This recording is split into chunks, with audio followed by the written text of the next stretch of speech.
What's up, you guys? Welcome to episode 26 of the G.I. Joe action figure reviews, as today we're going to take a look at Budo, released in 1988. According to his bio, Budo's family history leads to a wide range of professions, but it wasn't until learning that his great-great-grandfather was one of the last great samurai warriors of Japan. On his 18th birthday, he was given the family sword and a haiku written by his ancestor. Budo could have had a higher ranking in martial arts if he didn't spend so much time working on his chopped pan head Harley and listening to heavy metal. Looking at his head sculpt, or before we do, let's admire the samurai helmet. I love this piece as it's such an iconic and well sculpted design to fit this samurai aesthetic with its red mosaic-like pattern sculpted throughout. There's also trimmed edges on the silvers and sharp blades on top. Hands down, already one of my favorite figures. When removing his helmet, you'll see that he has a ponytail on top that may be a bit hard to see, but the sleek black hair, sharp sideburns, and silkiness only tells you that they put some good effort on this figure. His facial expression has Asian features which I like, slimmer yet straight eyebrows and a calming smile.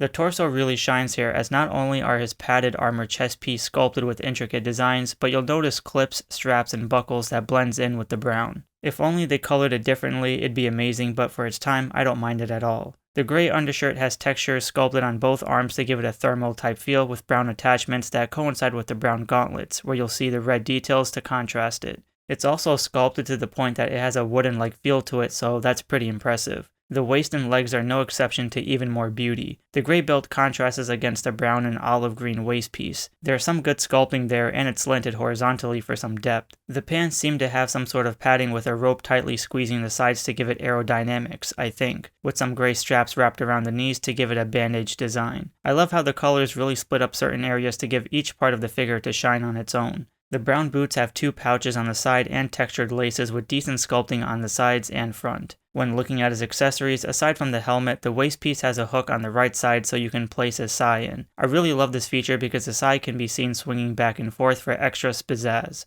And for the backpack, it has brown grenades on top, as the rest of it has amazing detail from top to bottom with loads of texture and hooks on the side for both swords, where one of them is all silver with another hook to add to the waist piece for options, and the other being an orange sword, which takes away from the figure's aesthetic. Overall, this is a beautiful figure. I love everything about it and would consider it in my top 10 best favorite G.I. Joe figures to own in the collection. The colors, the details, the aesthetic, the samurai vibes, geez, it's freaking awesome. So with that said, let me know in the comments below what you think about this figure, and be sure to give it a like and subscribe for more reviews.